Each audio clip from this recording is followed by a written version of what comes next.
Vinha entrou mal em 2 jogos, nunca mais entrou. O Juninho nunca fez nada de errado, coitado. Não entra mais no time, entrou faltando 3 minutos, ele precisando no centroavante, não coloca. Ah, mas o Vinha entrou mal, o Juninho tá bem, me caiu o Bruno Henrique. Insistir no Bruno Henrique é uma demonstração de burrice monstruosa. Rapaziada, e o Mauro César Pereira e o Renato Maurício Prado, que criticaram a partida vergonhosa e a teimosia de Filipe Luiz em colocar o Bruno Henrique. Se liga só no que foi que eles falaram. E aí entram algumas questões, né? O Vinha entrou mal em 2 jogos, nunca mais entrou.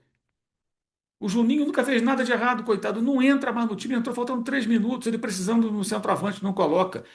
Ah, mas o Vinha entrou mal, o Juninho tá bem, me caiu o Bruno Henrique, que continua tendo oportunidades. E o Lino, que está sem confiança nenhuma. E o Plata hoje, o que foi o Plata nesse jogo? E Ayrton Lucas, que tantas vezes foi mal e foi criticado, e sempre tem oportunidade. Fica muito claro que existem algumas preferências curiosas e muito questionáveis, né? É, estranho, né? Todo técnico tem a sua teimosia, tem as suas cismas, os seus preferidos, mas às vezes o Felipe é estranho. O que eu sei é que ele já foi mais fechado, ele está mais aberto ao diálogo, ele tem que ter diálogo com o José Boto. O José Boto é um diretor esportivo, um diretor de futebol contratado para ser um cara que converse com ele sobre as questões do campo. Gente, qual a diferença de um perfil como o Boto para um perfil, por exemplo, de caras como Marcos Braz, que estava no cargo antes, né? Ou Rodrigo Caetano, ou Alexandre Matos e tantos outros. São caras mais de dia a dia, de mercado. O Boto foi contratado com um perfil de ser um diretor de futebol mais, digamos assim, técnico. Ele foi treinador, né? Com uma visão mais técnica para poder discutir questões do jogo em si, tá? O que eu apurei é que hoje o Felipe Luiz ouve mais as pessoas, ouve mais o Boto, mas ele ao mesmo tempo se fecha muito com os auxiliares. Ouve, mas as decisões são tomadas ali. Ele precisa se abrir mais.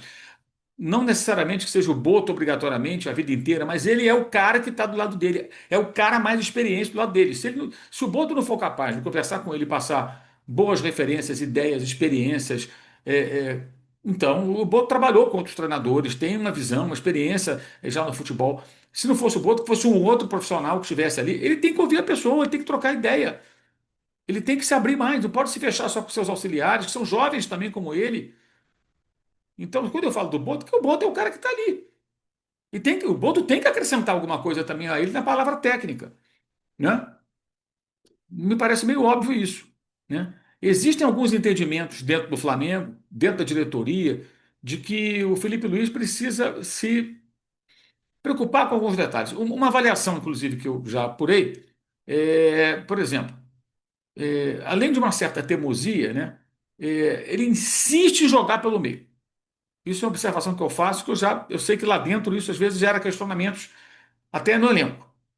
Então, o Flamengo, por exemplo, tem um cara como o Samuel Lino, né, que deve ter liberdade para circular, mas tem que fazer um jogo. O jogo tem que ser forçado em cima da linha lateral, que é ali que ele brilha. Ele chama do mano a mano, é ali que ele abre a defesa. Ele foi contratado para isso, você vai se lembrar. Nós falamos aqui em vídeos diversos, trazendo informação. O Flamengo queria um ponta driblador. Pensou no Okafor, ia trazer lá o Mickey Johnston, porque também tem esse perfil. O cara que drible, que abra a defesa. O Samuel Lino é esse cara. 22 milhões de euros. Aí o que acontece? O time joga por dentro, por dentro, por dentro. E isso tem gerado dentro do Flamengo, ali no CT, inclusive, até em quem observa de fora, questionamentos. Né? E isso sacrifica também o jogo do Lino, que está sem confiança nenhuma. Não estou aqui defender o jogador, não. Acho que ele está mal, é culpa dele também. Mas acho que o técnico tem que aproveitar os jogadores no seu potencial. Defensivamente, o Flamengo tem dado, embora não tome muitos gols, tem cometido muitos erros. Contra o Palmeiras foi assim. Nesse jogo com o Fortaleza foi absurda a quantidade de vezes que o Fortaleza teve chances quando tinha perna para aproveitar jogadas em velocidade.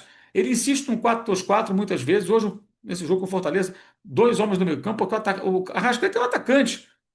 Então, um time vulnerável, meio campo vazio, o adversário levando vantagem, encontrando o zagueiro do mano a mano, levando a melhor em cima do Danilo, né? Enfim, então fica muito do mano a mano, igualdade numérica muitas vezes ali. Então, foi um pós-jogo com jogadores cabisbaixos, jogadores sorumbáticos, muito silêncio no vestiário e fora, no entorno, muito questionamento.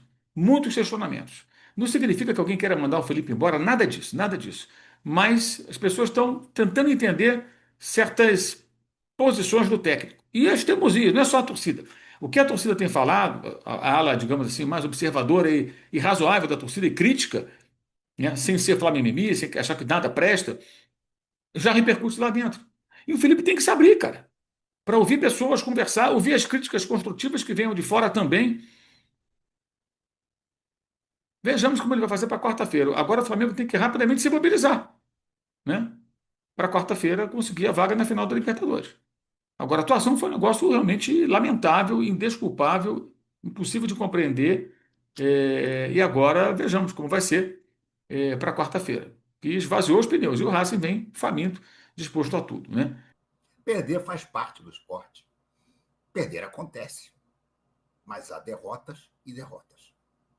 Essa de hoje do Flamengo, para o Fortaleza, vice-lanterna do campeonato. Um dos principais sacos de pancada do campeonato brasileiro. É inaceitável, é inadmissível, é vergonhosa, é humilhante, é revoltante. E sabe por quê? Porque o Flamengo, primeiro, foi pessimamente escalado. Gente, quando alguém, o BAP ou o Boto, vai chegar para o Felipe Luiz e dizer assim, filho, esquece o Bruno Henrique. Esquece o Bruno Henrique. Ah, mas nós perdemos o Pedro.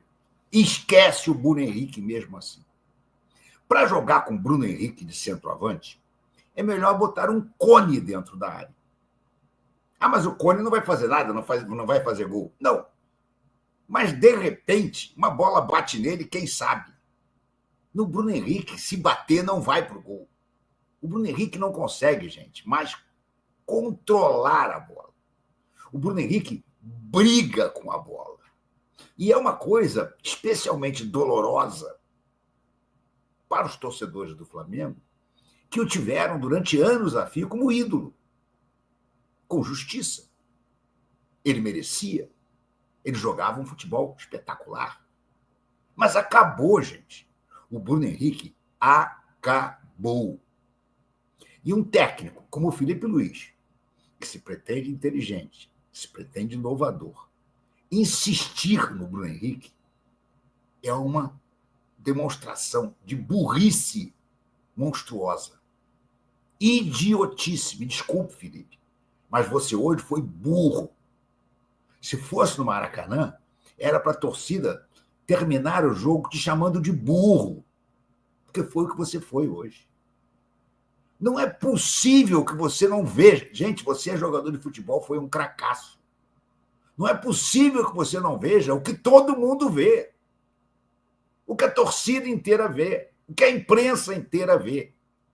O Bruno Henrique não joga mais bola. Ah, mas ele foi um grande jogador, ele tem gol. Não, ele não tem mais gol, ele tinha gol. Tinha até muitos gols. Mas ele não tem mais gols. Se o fato de ter tido muitos gols fosse algo que valesse a pena de alguma forma, bota o Zico em campo. Bota o Zico em campo. Garanto que melhor do que o Bruno Henrique, o Zico vai fazer isso. Pelo menos ele vai bater falta. Isso é outra coisa. O Flamengo não tem cobrador de falta. E o Felipe Luiz é o primeiro a reconhecer que não treina. Treina muito pouco. Porque por causa dos jogos... Gente, diminui um pouco esse treino tático e bota a garotada para bater falta, porra. Falta leva gol. Esse tua tática, que hoje, especialmente hoje, foi enervante, odiosa. O Flamengo perdendo o jogo e o time tocando bolinha lá atrás, gente. Chegamos ao cúmulo de um determinado momento, já na reta final da partida, a bola chegar no Danilo, o time inteiro do Flamengo no ataque, e o Danilo recua para o Rossi. E você não teve um ataque epilético à beira do campo. Isso é outra coisa, Felipe, que, me desculpe, mas isso não é de técnico do Flamengo. Ficar o tempo todo calado, e aí numa jogadinha, mais ou menos, você aplaudir, não. Isso não é treinador do Flamengo. Você, naquela hora que o Danilo, por exemplo, atrasou a bola para o Rossi, você devia ter parido um elefante à beira do gramado. Se o Mister tivesse ali à beira do gramado, ele ia comer o fígado do Danilo. E aquele toque, toque, toque, toque, toque, toque, sem parar, porra, sem ser efetivo. Estava óbvio depois do primeiro tempo, óbvio, que o ataque não funcionava. O ataque que você montou, para mim, já não funciona pela definição de ter Bruno Henrique como centroavante. Mas, além disso, o Plata, o jogador tático, a alegria dos analistas de desempenho, isso é outra merda. Porra, parece que briga com a bola o tempo todo. E aí você botou Plata e Samuel Lino, que está num momento ruim. O Samuel Lino está claramente sem confiança. O Samuel Lino não chuta mais a gol quando pode chutar. Ele procura passar a responsabilidade para outro. Ele procura fazer o passe e não concluir. E o Samuel Lino é um jogador que tinha gols no Atlético de Madrid. Então ficou evidente ali, evidente, que você ia precisar mexer no time. Na cara. Ninguém tinha... Qualquer cara que entendesse de futebol de botão diria para você, troca o ataque.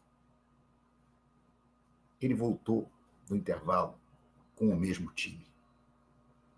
E esperou 8 minutos para tirar o Bruno Henrique e botar o Luiz Araújo. E depois, aos 20 e tanto, tirar o Plata e tirar o Samuel Lino. Hoje, Felipe Luiz, você merece nota menos 10. 0 é muito para você hoje. Inacreditável como é que você foi. Primeiro, incapaz de planejar uma equipe minimamente aceitável. Eu achei, por exemplo, que você vinha com o Luiz Araújo do lado direito e o Plata no comando do ataque. Tentativa. O Plata, embora não faça gol, e eu acho muito estranho quando se faz uma opção por jogar com um centroavante que não faz gol, mas vá lá. Ele entrou bem no último jogo. Ele fez um golzinho no penúltimo jogo.